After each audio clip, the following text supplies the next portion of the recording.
I was still seeing you as in the attendee side and in the panelist side.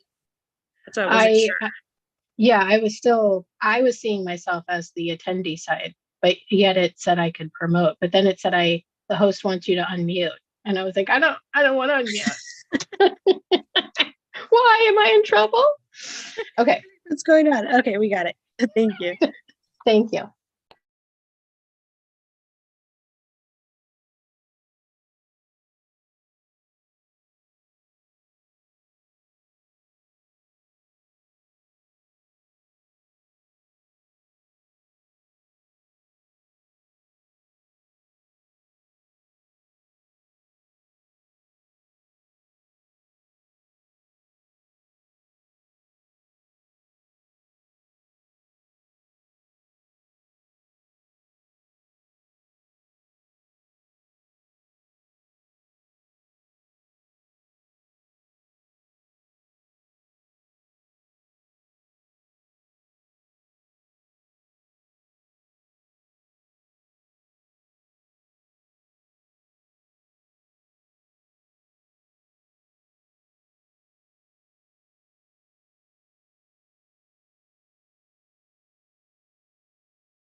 Hello, Grant. Good afternoon, Patrick. How are you? Doing well. How about you? I'm both fine and dandy. I'll bet you the candidacy is keeping you busy, huh? A little bit, yeah. You know, it's the third job. Mm-hmm. It is Monday the through third. Friday. Then I've got the volunteer work and then candidacy.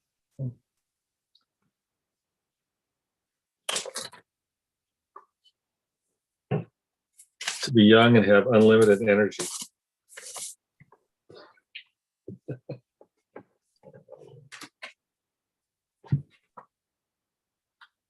How's everything over at the district?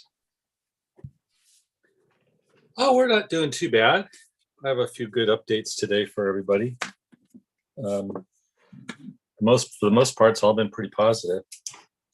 Excellent. We've gotten over some hurdles and some humps and starting to move down a well-defined pathway. So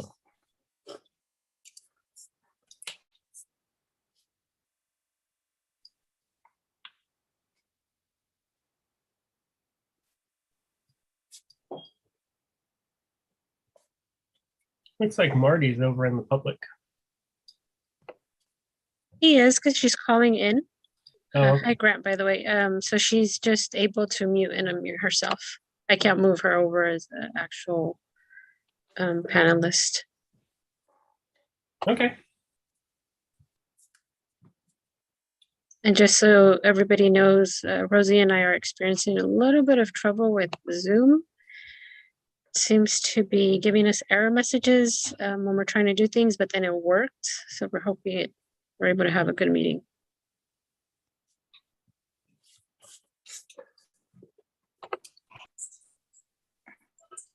Hello, Erica. Hi, Christy. hi, Christy. Okay, I heard we're having a little bit of trouble with Zoom.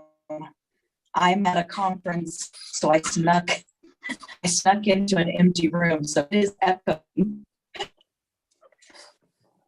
But I think I got it working, so that's half the battle, right?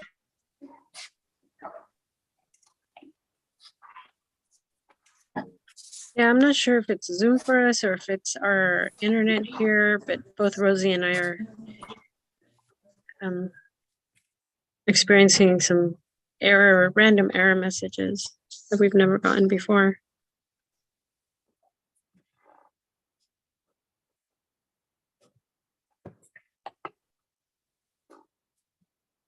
I don't have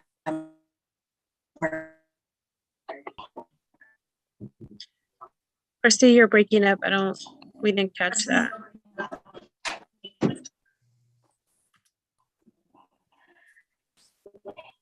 Yeah, I said, maybe I don't have my internet working. It shut me off. I had to rejoin. Oh, okay.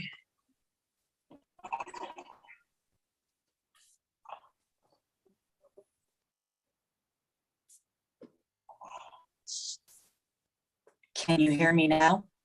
Yes, we can. Am I-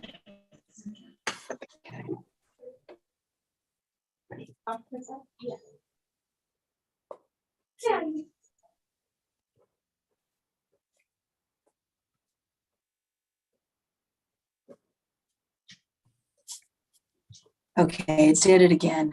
Give me 1 second to try log on.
How are you doing, Mark? Hi, Patrick. How's everybody doing? We're all doing well. We're just waiting for Christy. She's having some connectivity problems, so she's trying to find another location, I think. So we're going to give her a couple minutes and then we'll get started. Hey, Paula.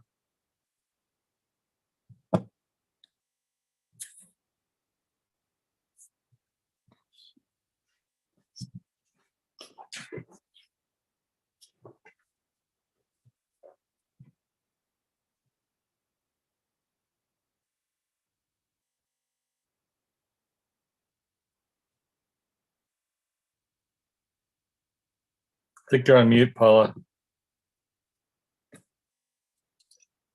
You're right. Sorry. Hi, how are you today? Good. Andy?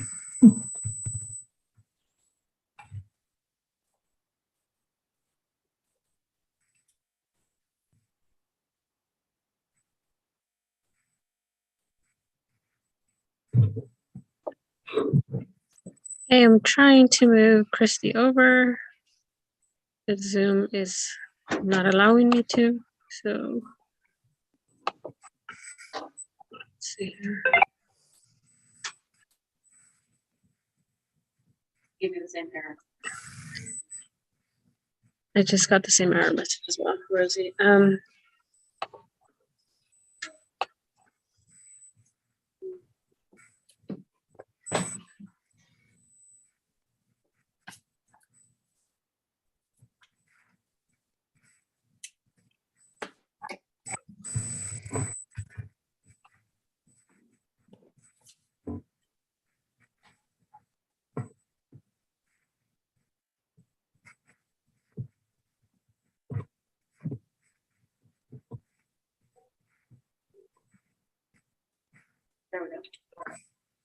It looks like we lost her.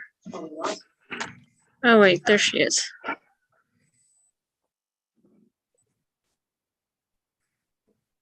And the quickest meeting ever because my internet keeps going out.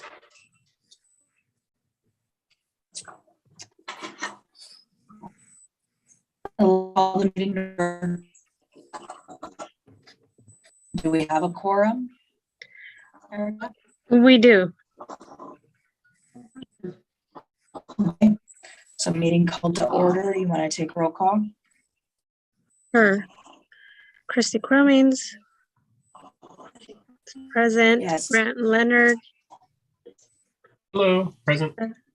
And then we have Nikki Casio absent, and Kevin McIntosh is absent. Ryan Kelly seems to be absent. Cesar Lara is absent. We have Marty Ramirez. I know Marty is present. And Paula Getzelman. Present.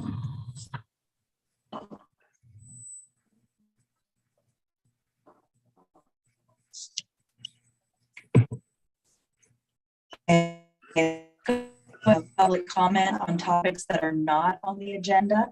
This would be the time to address. And for the record, it looks like Mr. Ryan That- Kelly is logging in. Thank you. Erica, Yes? Mark Bloom is also on the call. I don't know if you called his name. I apologize. Did I skip you, Mr. Bloom? I did.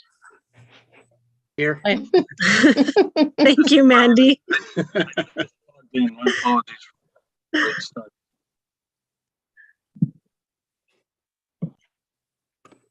And we have Mr. Ryan Kelly on as well.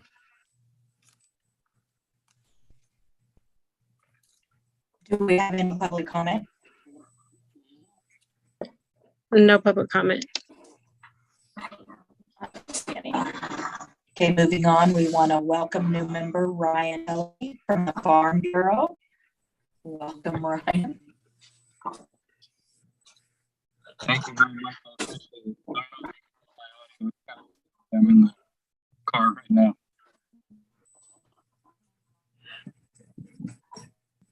All of you have-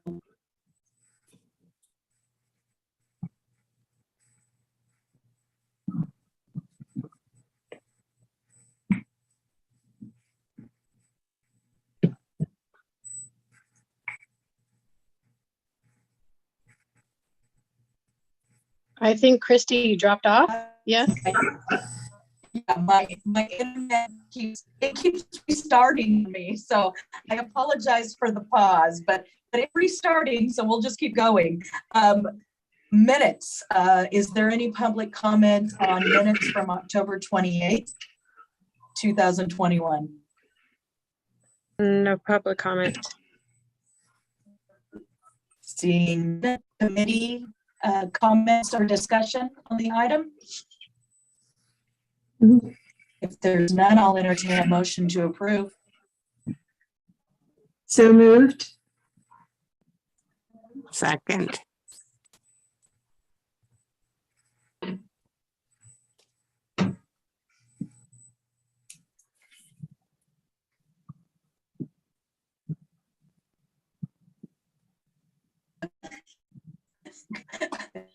Call for the vote. Okay, Grant Leonard, Yes. Mark Bloom, Yes. Ryan Kelly, Yes. Marty Horton,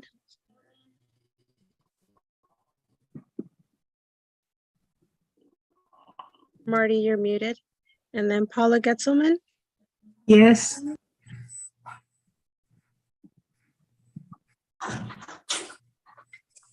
I'm here now. Yes. Sorry.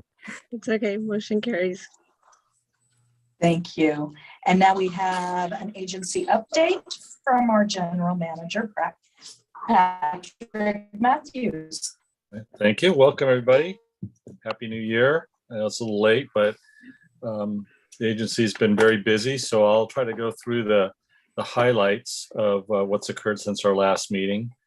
As you all know, we have talked about that the authority is relocating our operations to Madison Lane Transfer Station with the City of Salinas's franchise hauler Republic Services, who is the owner of that transfer station. So the simple part of that project is Republic will continue to operate the transfer station inside, moving garbage and organic materials into trucks that'll be destined for their final processing operations or disposal. Our agency will haul waste generated from the transfer station. We'll be using our existing fleet of transfer trucks and drivers to move that material down to our Johnson Canyon landfill. So the movement of materials won't really be changing. They'll just be different players. We'll be moving the waste materials, and then the recycling materials will be moved by a secondary vendor working for Republic Services. The big part of the transition is going to be the authority moving their all of our recycling and household hazardous waste operations, or what we commonly refer to as our AB 939 programs. So we'll be taking all of those operations at Sun Street with the staff and moving those over to Madison Lane on a little over an acre of leased space that we'll have at that facility to basically run the front end of their operation. We'll be accepting all the recycling, the things that are no charge to the public that go there. And then if they have additional materials left that have a charge associated with them, then they'll utilize the rest of the transfer station operations. So the interesting part about the project, it's being done in sort of two phases. The first phase is to really get us relocated. And those are improvements to the property associated with our leased space. So there'll be some asphalt improvements, some improvements to an existing building, which will become our household hazardous waste collection facility, some fencing and security operations, as well as Republic relocating their scale house to farther into the site so that they have enough space to manage the expected increase in traffic within the property without it getting out onto the street and causing traffic disruptions. So that phase one work is actually already underway, or at least some of it's underway. The original plan was, I think we talked about this last, when we signed the agreements, the original plan was for us to probably relocate as early as May 1st.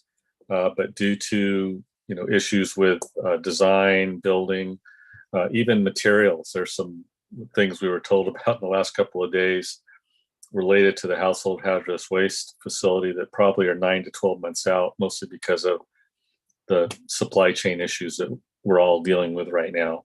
That won't prevent our relocation, but it's basically an all-weather area for receiving materials during inclement weather.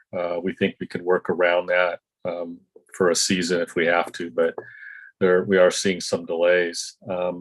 We were informed today that there continues to be some permitting hiccups that the county is trying to work through with Republic that have caused the actual relocation date to get pushed back a little bit. So right now, the best information we have is sometime this summer.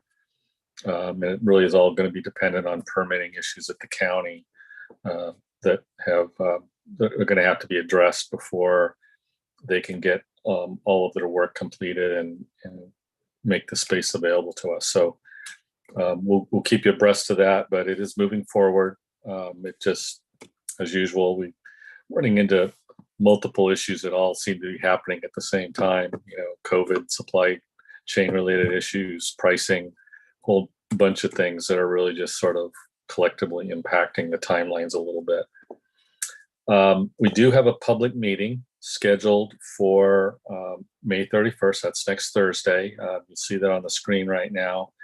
It's going to be over at Baranda Meadows School on Davis Road. It's really just an introduction to the community in Baranda and around South Davis, excuse me, and letting them know what's going to happen, the expanded services, the changes in the operations at Madison Lane. And in parallel to this, Mandy and her team have also developed, with some outside media consultant help, a very robust outreach program for our customers at Sun Street to let them know that the day we relocate to Madison, Sun Street will cease operations. And at that point, we'll begin to clean up the property and prepare it for eventual lease or sale down the road. So I'll stop there for just a second. If anybody has any questions, that's sort of the big project that we talked and got some input from you guys on. And it's moving forward. So all the agreements are in place. We're just waiting for the improvements to be completed. And we have, once they're done, we have 60 days to move our operations over there and close the street. Any questions from anybody? Does anyone have any questions? I see Ryan has a question. Yes. You know, I'm sorry, Ryan, you're breaking up a little bit. are you able to hear me? Yes, sort of. Give it a shot. I'm just wondering. I'm sorry, Ryan. Yeah, you're breaking up really bad. I can't make out anything. Ryan, you want to try typing it in? Yes.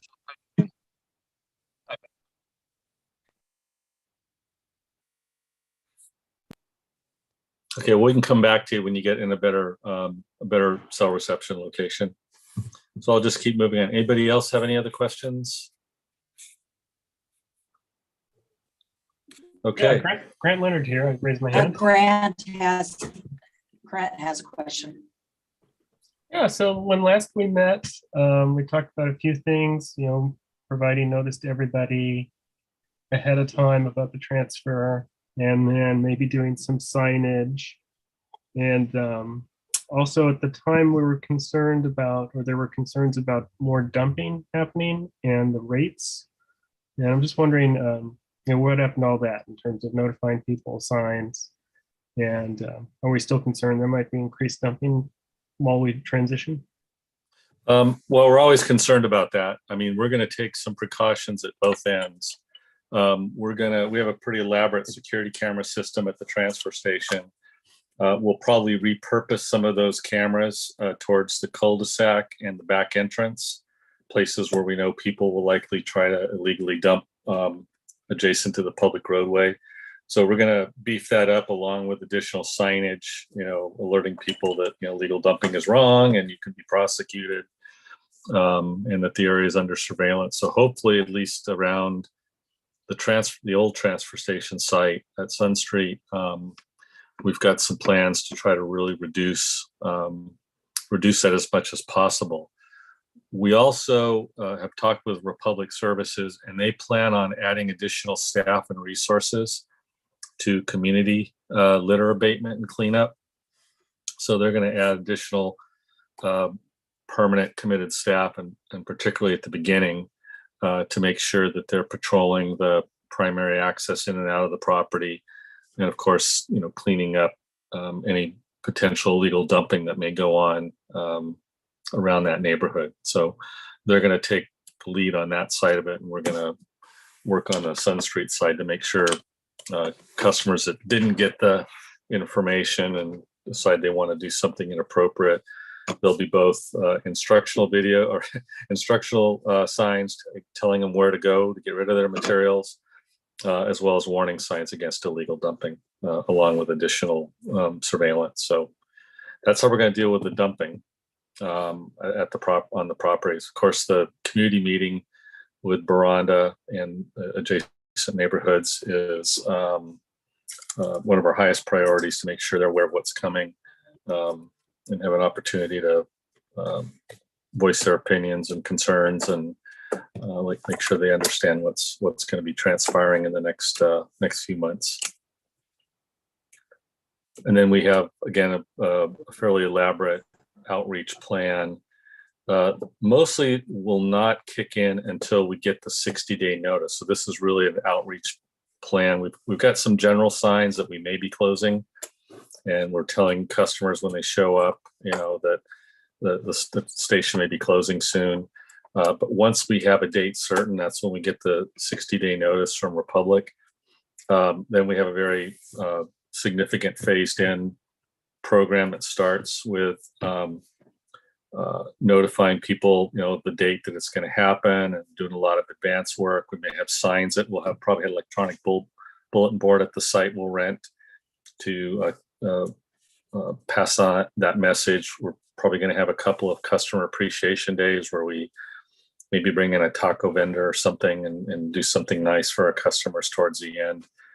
And then there'll be an ongoing program at the end afterwards to continue to tell people, hey, come on over to Madison Lane. That's where the new operation's located at. And also reminding people again about illegal dumping and not to do the wrong thing. So that plan's already in place. The board's seen it, and we'll kick that off in earnest as soon as we get that notice that the site lease improvements are completed and we're ready to start moving over.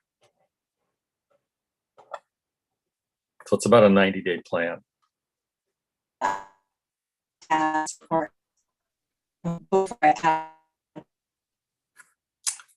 sorry. I took a look at the webs today. Can you hear me? I can hear you now. Okay. And my phone moved, sorry. I just wanted to say I took a look at the website today, and whoever is doing it, updating everything on there, it looks great. The information that's on there, everything that needs to be on there about moving.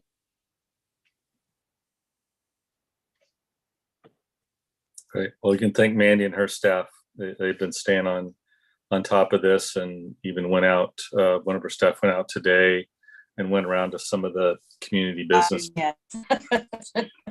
down in Baranda. Sorry. Handed out flyers or had flyers posted at the local market there in South Baranda, post office, and a few other business locations in the area to make sure we get the word out. And people will be able to hear about the project. Well, it looks really good. Is there any public that wants to comment on this item? I see Ryan's We only hand up. have one public on there. Yeah, I think I've improved my connection issues. Can you guys hear me now? Yeah, very clearly. Okay, Yeah. excellent. Have you gotten much input from the agricultural community on the removal of the transfer station to that location? Specifically with respect to, there's been a lot of new food safety regulations that have come on and affected the agricultural community, in specific leafy greens growers in that area, that would have some additional restrictions on what they can plant there because of the proximity to a waste disposal facility. So there was that, and then some of the roads, the access points to the transfer station are in pretty bad shape. Is there any plans to improve the roads in that area? So those couple items, that's what I had. Sure. Yeah, and I would point you guys all to our staff report from last week for our board, an update on this project. In that, there are 2 referrals and staff reports through the county. One for bringing back the project to extend Rossi Road all the way out to Baranda. That's been a long-term project for both the county and the city down the road to access, create an alternate access into South Baranda.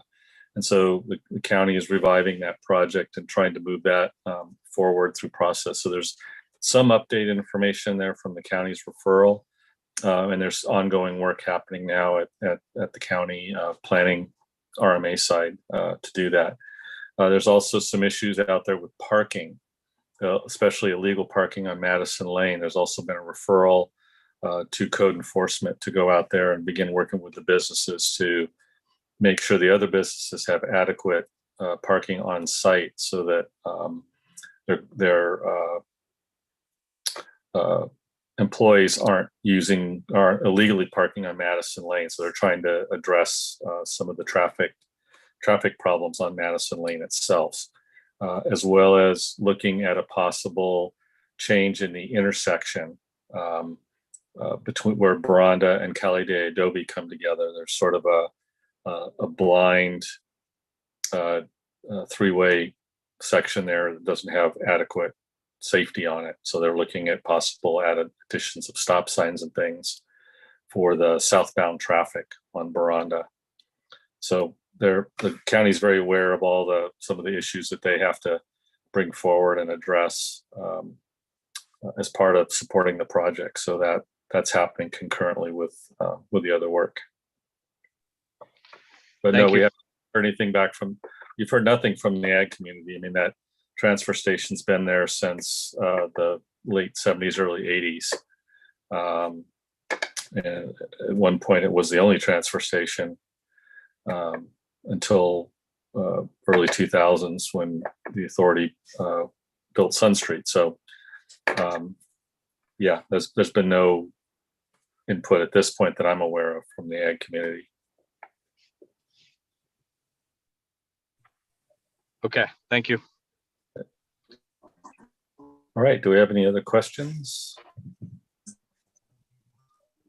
You still on, I Christy? don't see any other comment. Can you hear me? Yeah, gotcha. For some reason, I have a tickle and I'm locked in a room by myself. I can't get anything to drink. That is just for informational only. So we'll move on to our update on SB 1383, organic recycling. Christy, I had a couple more quick updates. This was just general for the agency. You can give me just another 3 minutes. So the other, Mandy, hang on to your boots. Patrick's not done. I'm not done yet, but I'll make it quick. So we do have a new organics processing vendor. Was a very lengthy negotiation with them, but we did sign a contract with them last week. They will begin taking over our compost, organics processing and marketing operations effective July 1. The name of the company is Atlas Organics. Have very significant operations on the East Coast and in Texas area, but they're very excited to get into the California market. Very, very robust, growing company right now with a lot of operations. So we're really excited to have a great new vendor in the area to support our 1383 programs. The board also adopted our 22-23 budget last week, and as well as the new rates. So we're happy to say we've got a balanced budget approved by the board and rates to support that going into the next fiscal year. And then finally, the authority is also in the process of renegotiating all of its labor agreements. So that's a very time-consuming project, unfortunately for myself, but those come up every few years, and we're working diligently to get those new labor agreements in place for the coming year. That's all I had. Thank you. Thank you, Patrick. Sorry. Mandy, update on 1383. Yes. Oh, thank you, Rosie. Appreciate it. Okay. I'm going to turn my camera off just so hopefully that helps with the bandwidth. Okay. So good afternoon, advisory committee members. I'm Mandy Brooks, Resource Recovery Manager here at Salinas Valley Recycles. I know most of you except for Ryan. So Ryan, welcome to the group. So I'm going to be providing an update on our Senate Bill 1383 program progress, and this includes our curbside food scraps program and most of our new outreach and education materials as this is a new program for all of us. Next slide, thanks. So the reminder of this legislation and the key implementation dates, the 50% reduction in organic waste disposal took effect in January of 2020. And then this last January, 2022, the regulations took effect and the state now can begin enforcement upon our member agencies or jurisdictions. By 2024, our member agencies' jurisdictions are required to also take enforcement action. And then in 2025, the 75% of organic waste reduction, as well as the 20% of edible food recovery for human consumption takes effect. Next slide. The planning for this 1383 unfunded mandate and compliance of organics diversion has been an ongoing effort for our agency for the past 5 years. In 2017, as a reminder, we received organics grant funds from CalRecycle to build the composting infrastructure necessary to begin the curbside collection of food waste from commercial as well as residential customers. Our new composting facility opened in June of 2020, which enabled the commercial organics collection to begin right around the same time of that end of that year. We also purchased 2 refrigerated trucks for the food bank here locally. One was in 2018 with the grant funds that helped build the compost facility, and one was in 2020, and that was to enhance the food rescue programs at the food bank, as well as help ease the extra demand on their services due to COVID-19. Next slide. In October of 2020, we also completed individual 1383 program reports for each of our member agencies. And then in March of this last year, the board also approved the formation of the 1383 Technical Advisory Committee, also called the TAC, as well as the subcommittees. And that was to assist our member agencies and the haulers with this program rollout. So the TAC and the subcommittees meet on a monthly basis and continue to work on the outreach and education materials like new green cart labels.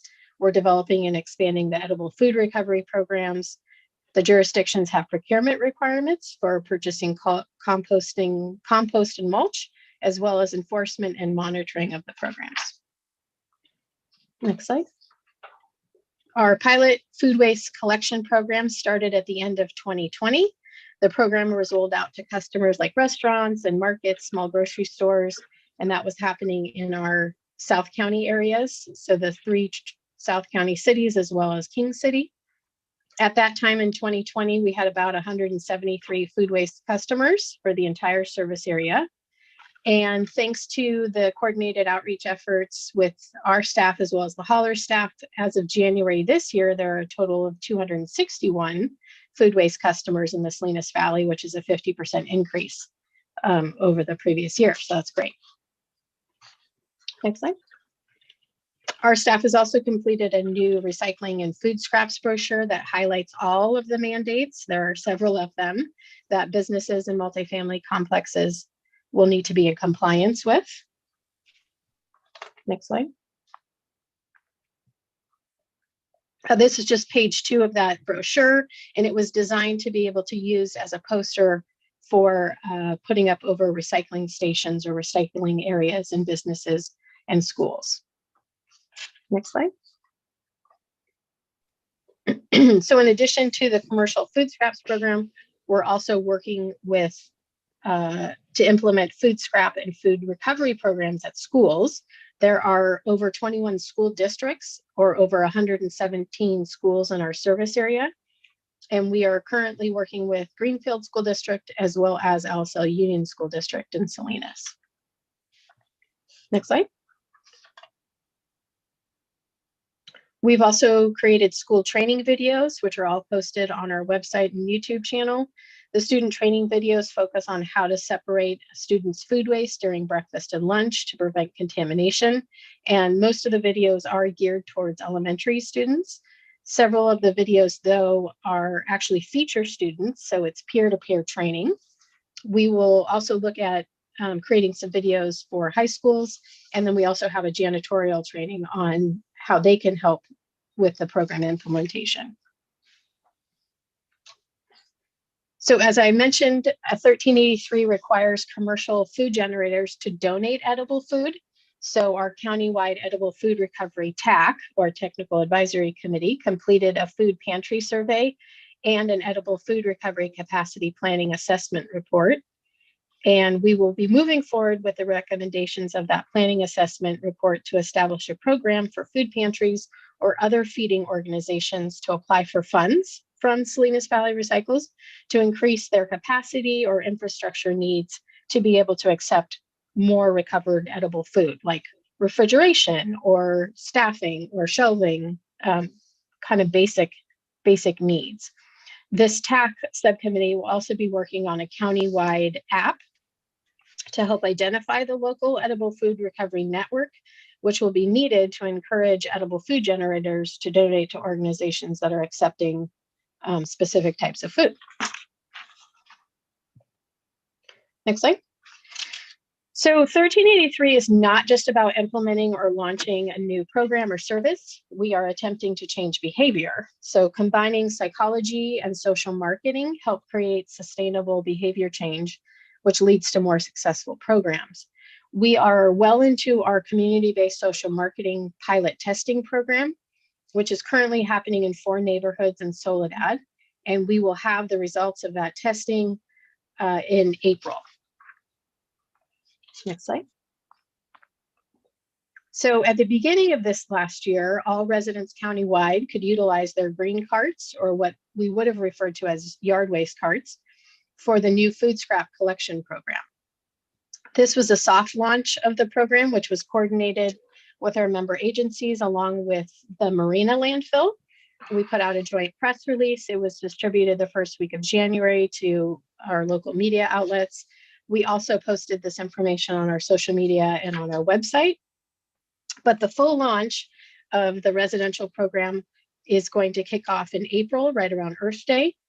So the time between January and April has actually allowed for our community-based social marketing testing that I just mentioned to be completed, and hopefully then inform any behavior change questions that should be addressed in our outreach materials before this full launch. It's also allowed, the time is also allowed for our jurisdictions to adopt their enforceable 1383 ordinances and work on amending their franchise agreements to include this program. Next slide. So from our community-based social marketing, we have developed a new bilingual program slogan, which is, if it grows, it goes. Give your food scraps new life by placing them in your green cart. This is a simple slogan, hopefully helps delineate between food scraps like fruits and vegetables that actually grow versus non-compostable items like plastics that don't grow. It also gives a reason and a call to action to participate. Next slide. The main goal of this program is to teach people how to participate correctly the first time. Obviously, once we all form habits, it's much harder to change them. And contamination, unfortunately, is the biggest enemy of a composting program. We want to ensure clean organic streams so that we have good products to market. We are not currently accepting any compostable foodware products or any bioplastics in the green cart for residents, as they don't completely break down in a composting process and usually end up as contamination in the finished product, as evident from the picture here on the slide. There are so many compostable or quote unquote biodegradable bioplastics on the market that it's very confusing for the public to decipher what is truly compostable or not. There is one exception, and we are allowing bio bags or BPI certified compostable bags for our commercial customers as well as the schools to hopefully make it easier for their collection and cleanliness program.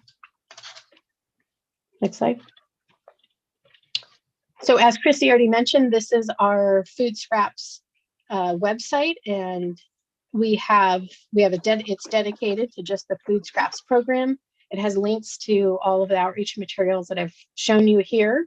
The idea is that a consistent and cohesive message is presented to the public, regardless of where they live or who their hauler is. So all of this information has been provided to our member agencies as well as the haulers in our area. Next slide.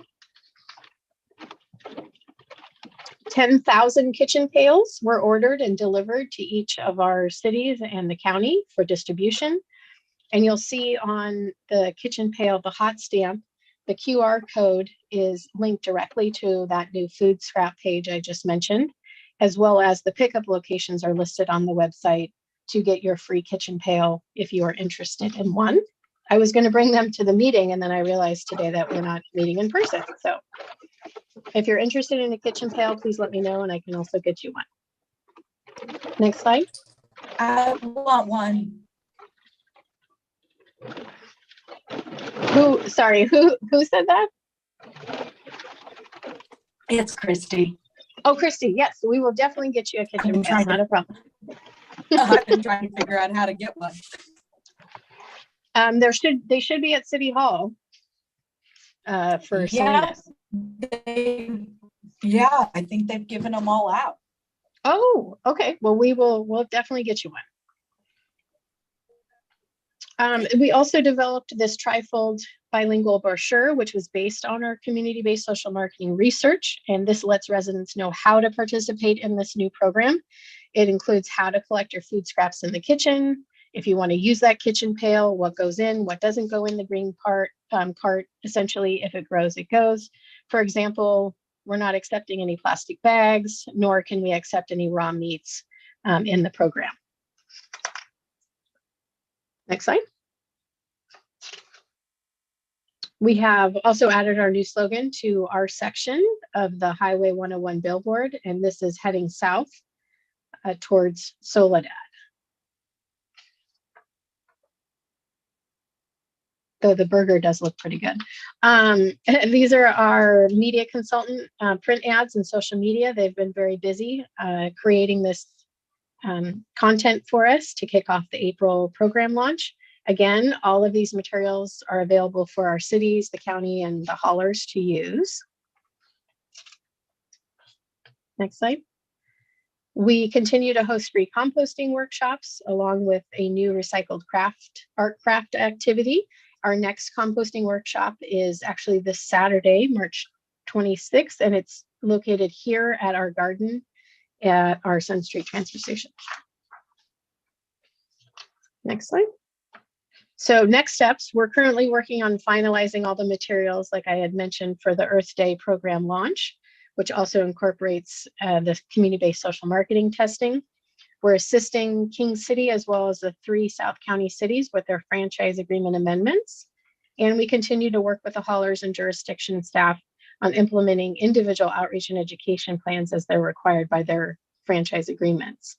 The 1383 TAC and subcommittees also continues to meet monthly and work through any of the remaining requirements, which there are many. And I think that's it. If you have any comments or questions, happy to answer them. Let's go backwards and see if there's any committee comments. Anyone have any questions from the committee? Seeing none, let's go out to the public. Any public comment? Mandy, you must have done a great job. Everyone understands it completely.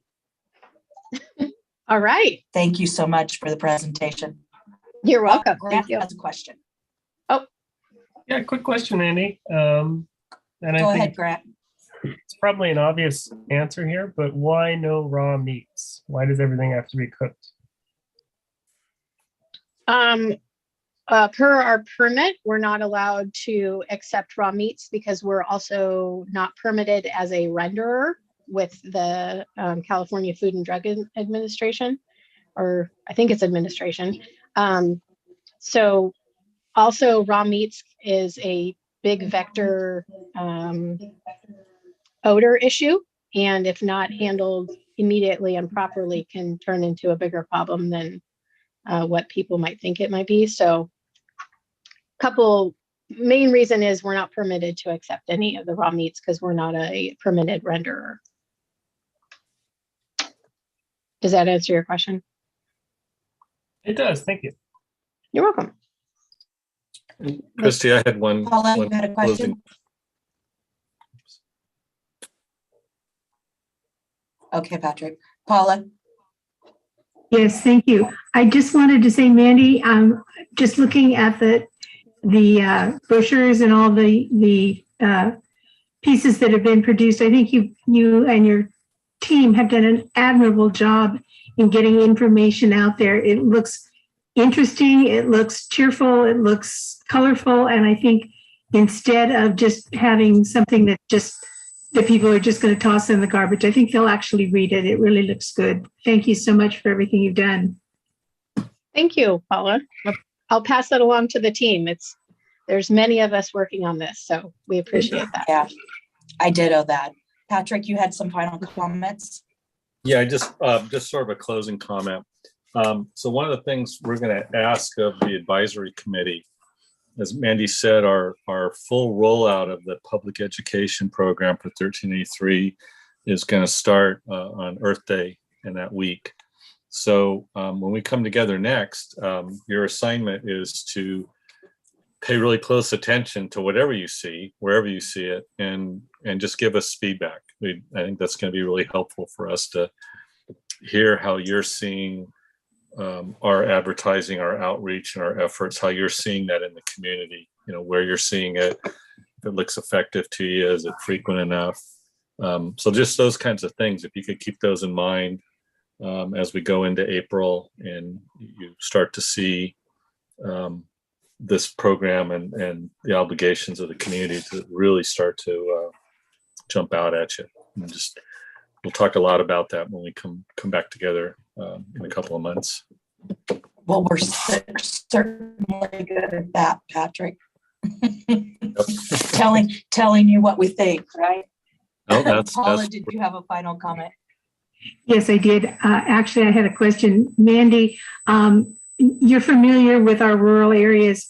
What will be happening in the rural areas, or how can we help get information to the rural areas that are not typically served by these other entities?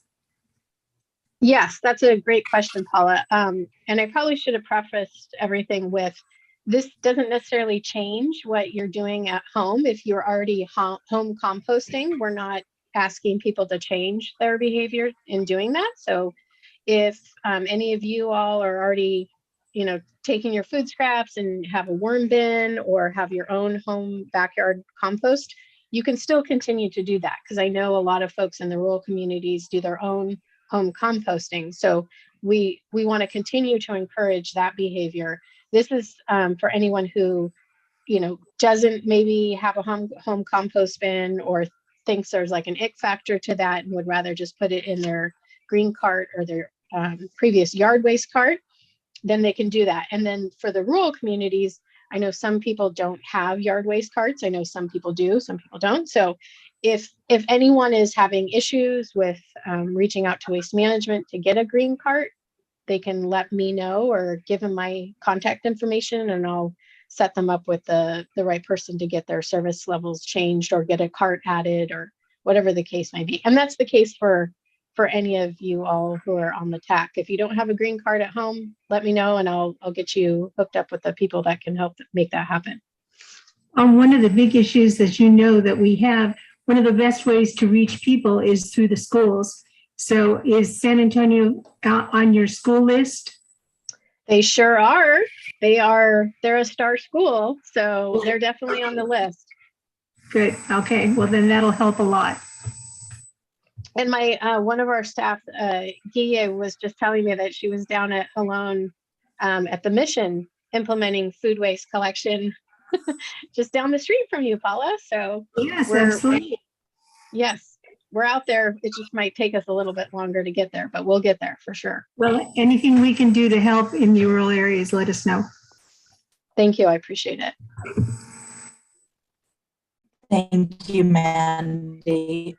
Any public comment? Seeing none, we're going to take this for informational purposes. And we thank Mandy for that great presentation. The only other thing that we have on the agenda today is Patrick, I believe this final discussion on regular meeting schedule is just acknowledging that our next meeting will have to be in person. Is that correct?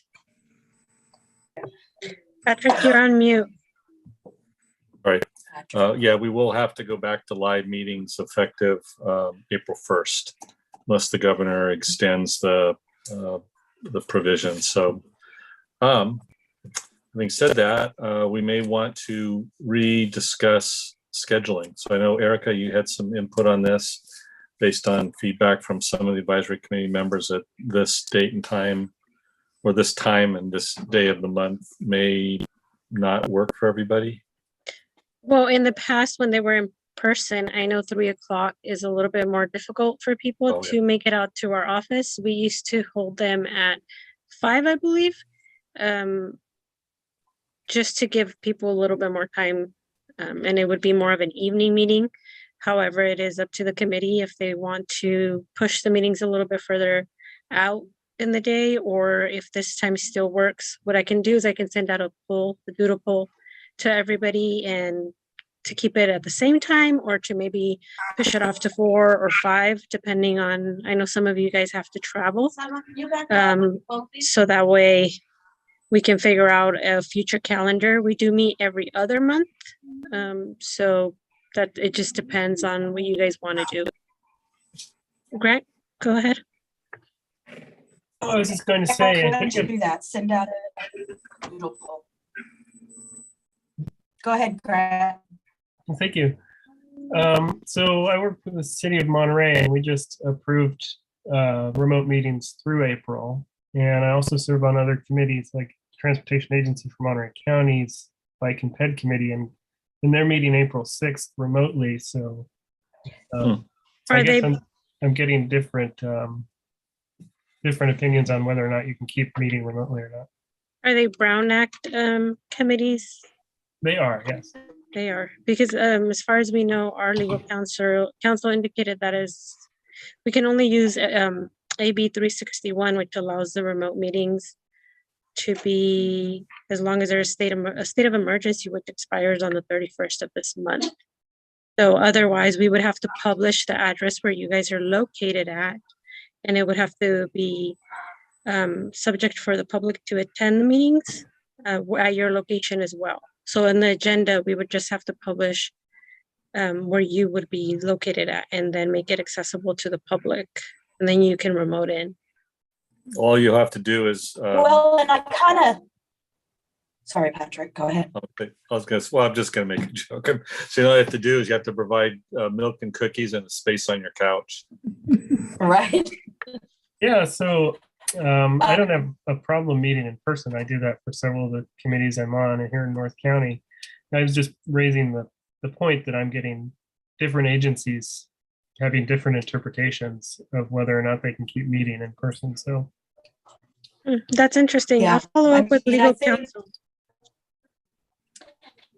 And I think maybe the clarification may be, do we have to supply a place that they can go and join the meeting? Like, could there be a meeting that's set up at your office that's for Zoom and we all Zoom in? So that may be a clarification that you want to ask him. You can do that. You can have several people at a location, but again, you still have to have that location open and accessible to members of the public that want to participate. That's my understanding is how that works. That's what I'm saying. Like, your office could be open to the public and we all Zoom in.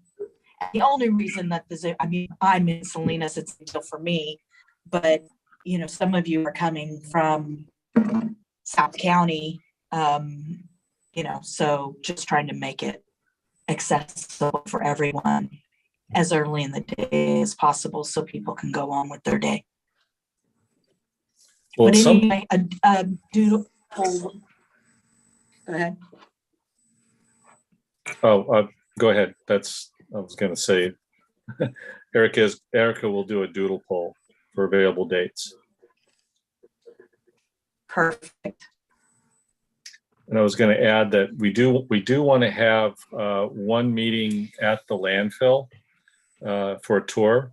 I know not all of you have seen the facilities or experienced the world of garbage up close and personal. So at some point we'll talk during this year about having one of our meetings actually at the landfill, where we can do a short 1 hour tour and then followed up with a meeting afterwards. Yeah. Fun. Okay, any final comments? Grant, do you still have something to say, or is that Alex? No, that's something new, actually. So Patrick, on the idea of meeting at the landfill, I have a 2.5-year-old son, and trash day is his favorite day of the week. He gets to go out and see the trash man and the big trucks, and he just loves actually trash and recycling all week long. So is there a 2.5-year-old friendly tour that we can work out there too? Absolutely. We've got 2.5-year-old hard hats and vests. And he gets to see where away is. Excellent. Well, Garbage truck goes away and he doesn't know where that is. So yeah, I'm sure we could accommodate having him accompany you. awesome. That would be fabulous. Got to start him young. There's nothing else.